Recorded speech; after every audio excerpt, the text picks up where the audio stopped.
Good evening, everyone, and welcome to Beyond the Headlines. Rivers State is once again at the epicenter of Nigeria's most consequential political and constitutional showdown. We woke up this morning to fresh impeachment proceedings against Governor Fubara and his deputy, Professor Ngozi Odu, with 26 members of the Rivers State House of Assembly formally invoking Section 188 of the 1999 Constitution to accuse both officials of gross misconduct. Now, the allegations are sweeping, detailed, and unusually explicit. They include the failure to present appropriation bills for 2024, 2025, and now 2026. They talked about authorizing spending billions of naira without legislative approval, alleged misappropriation of funds meant for local governments.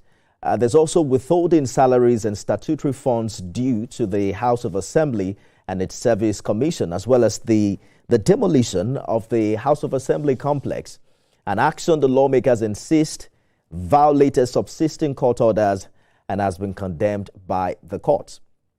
It also they included references today to the Supreme Court judgment that we saw last year. In today's plenary, lawmakers went further, describing the governor as a mistake and a threat to democracy, insisting that Rivers State is being run without lawful budgeting authority and resolving that the House would not consider any medium-term expenditure framework or 2026 appropriation bill until investigations into these allegations are concluded. The development is particularly significant because it's not the first impeachment attempt we've seen in Rivers State in recent years.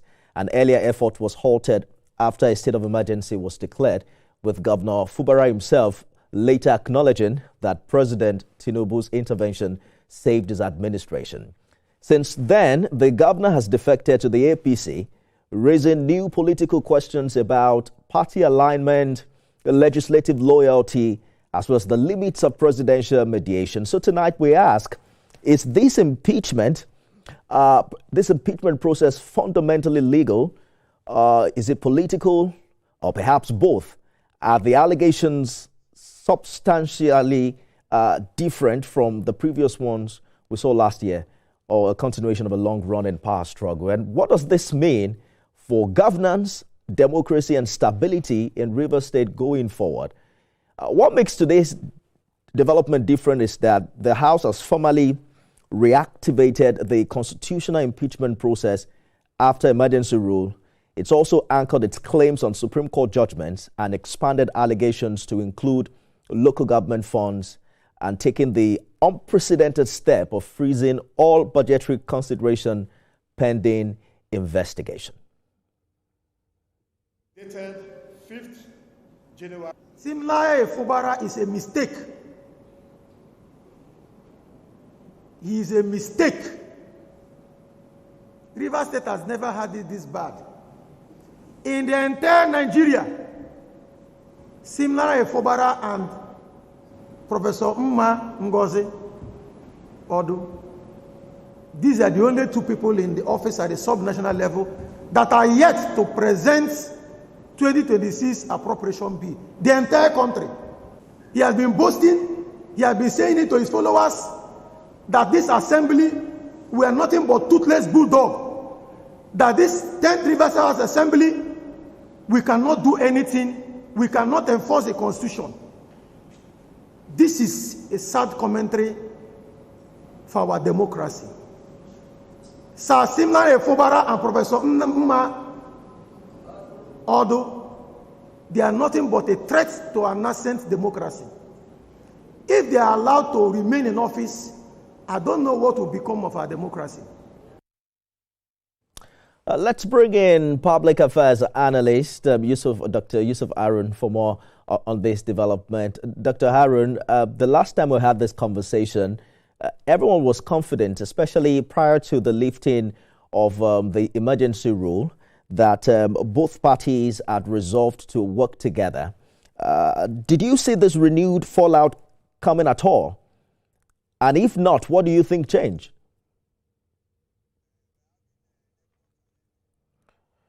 We'll get back to that conversation right after this break. Mervyn Yubana, who's former caretaker chairman of Kana local government area in Rivers State, a key political voice and stakeholder in the unfolding crisis, also confirmed to join us on the show.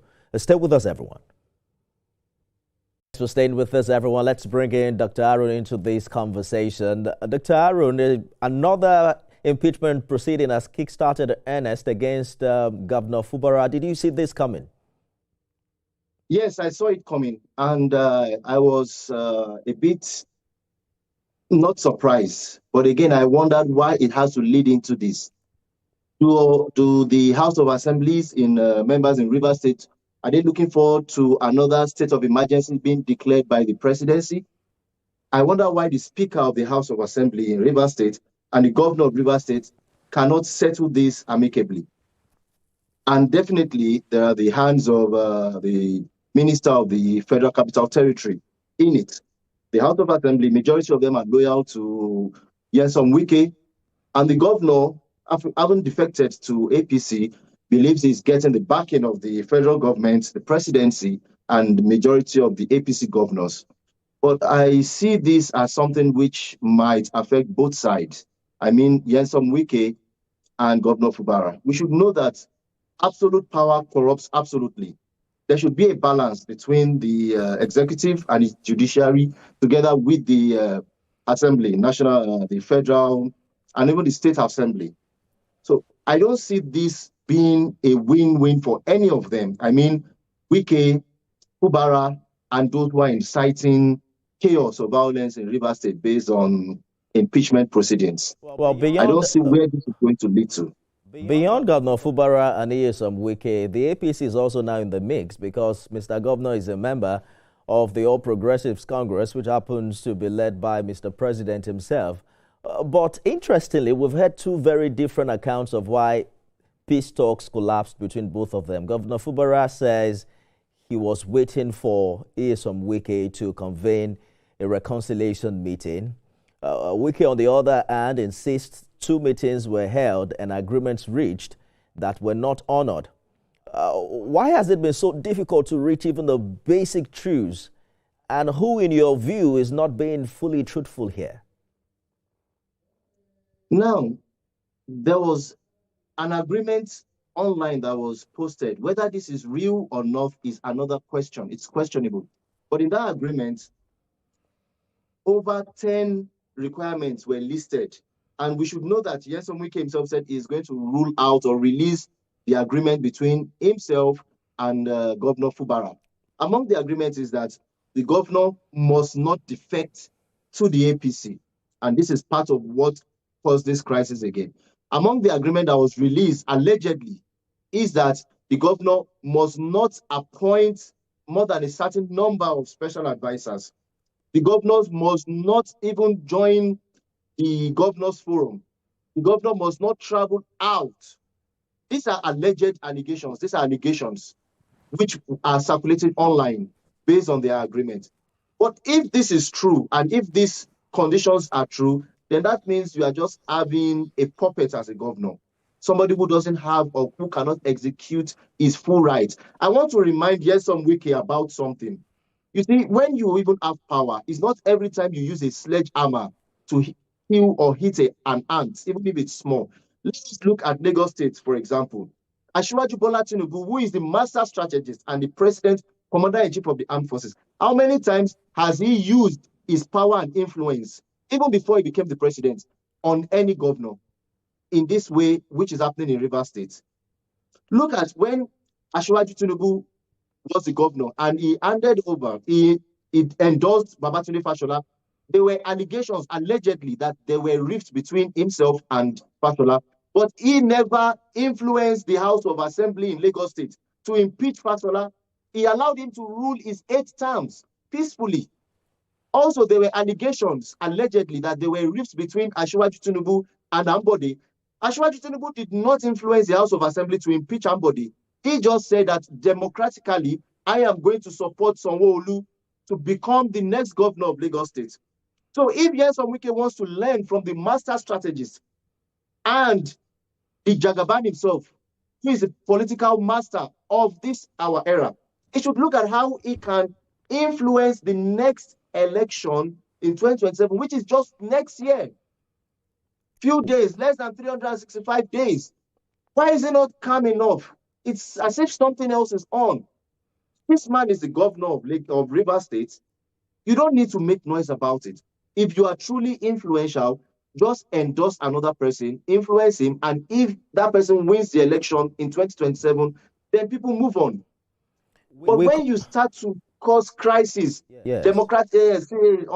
unnecessary crisis in a state like Rivers, which is one of the most sensitive states in Nigeria, then it is something which I believe I want to recommend that the president should come in this time, and this time not declare a state of emergency in Rivers.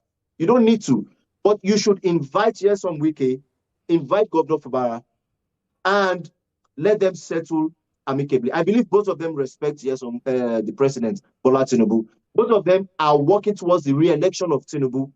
Nyesom Wike, when he went to visit Asari Dokubo, his picture was there, and the bigger portrait picture was Asiwaju Tinubu, and Wike together with Asari Dokubo. They both agree that they will work for the re-election of Asiwaju Bola Ahmed Tinubu. I hear you, Dr. Aaron. You know that President Tinubu has intervened twice already before the emergency rule, and again to stabilize the state. I doubt if there's any confidence right now as to whether another intervention is really going to resolve this matter. Both individuals fell out months after the election in 2023. Less than 3 months after the emergency rule, they are back at it. Do you think it speaks to the fact that perhaps the Fubara-Wike relationship is now beyond repair, and that reconciliation, or do you think reconciliation is still possible as it is today? Reconciliation is still possible as it is today. Based on my political analysis, what can be done now is that the president himself will call Nyesom Wike privately, closed door. Even the media doesn't need to know anything. Nobody needs to know. Between him and Nyesom Wike, what do you really want? He should rule out his grievances. He should also call Fubara. So them should sit down on the round table, and they should discuss and come to an amicable conclusion on how they can resolve this crisis. I believe strongly that it can still be resolved. I still want to recommend. Yes. You had the FCC minister in one of his recent rallies saying that they have decided that they're not going that way in 2027, and that nobody can call him to change his mind in that regard. But precisely, let us look at, for instance, let us take a look at some of the issues that have been raised, by the House of Assembly. They have spoken about extra budgetary spending. They are making reference to the demolition of the House of Assembly. They're also talking about a long list of gross misconduct, non-presentation of budgets, spending state funds without legislative approval, withdrawal of salaries and funds, that are meant for members of the House of Assembly. Are you saying that these concerns aren't genuine? Yes, these are genuine, but we also know that these are political, and they can be resolved politically. Now, this is where I recommend that the elders in Rivers State, not only the presidency. After all, the president is not from Rivers State, but he is the father of the nation and the leader of everyone. So I suggest strongly that the big wigs in Rivers State, the elders, the chiefs, the obas, they should also come together. Now, the problem, I will say, when the secretary of APC was even talking, he already pitched side with Fubara and was inciting it. I feel it is inciting, saying, oh, Fubara is the leader of APC in Rivers State. We know that, yes, I said it on air also, that every governor automatically assumes the position of the leader. But we also know that even if a governor is the leader of a state, there are some people who are far more influential than sitting governors. And not only Asiwaju, we know that there are political people who are stronger. For example, if you look at the Niger Delta, there are some people who are not even elected officials, But when they stand up and say something, it's that. Some of the people there, it's this particular man. We have Pompolo. We have people like that who are very influential. I feel many of these people should come together and call them together on how they can resolve. Yes, not presentation of budgets is something which some people can allege, especially lawyers can say this is an impeachable act. Appointing executives without due process, without being screened by the House of Assembly, can be called to be impeachable. But let's look at the United States of America, for example.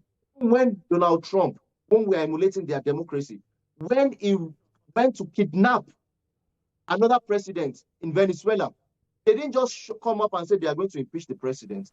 There are democratic ways in which they can resolve it.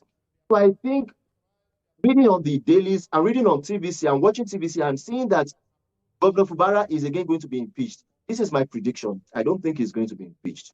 I don't think the presidency would sit down again and allow House of Assembly members, some of them, maybe 27 or so, to impeach. This is my opinion. I don't think the impeachment is going to fly. I'm saying it clearly today. I don't think it's going to fly. But it's going to incite the polity. It's going to cause more crisis in Rivers State. So I want to appeal, and I believe strongly that both even the National Assembly can wade in again. Senators from Rivers State in particular, the House of Reps, the leaders of Rivers State, even the former governors, like Peter Odili, even Amechi, they should all come together to look for peace in their state and not to incite politics. 2027 is around the corner, and I will say this, 2027 is already playing right now. That is what is happening in Nigeria. Everybody is already preparing for 2027 election, both states and general, presidential. So this is all what is happening. We're in 2026 January, but to the eyes of the politician, 2027 is around the corner, and that's what is playing out. Well, I like your optimism. The last time this happened, we saw the House of Assembly complex destroyed, pipelines bombed, and there are concerns about whether or not we're headed towards another round of violent politicking.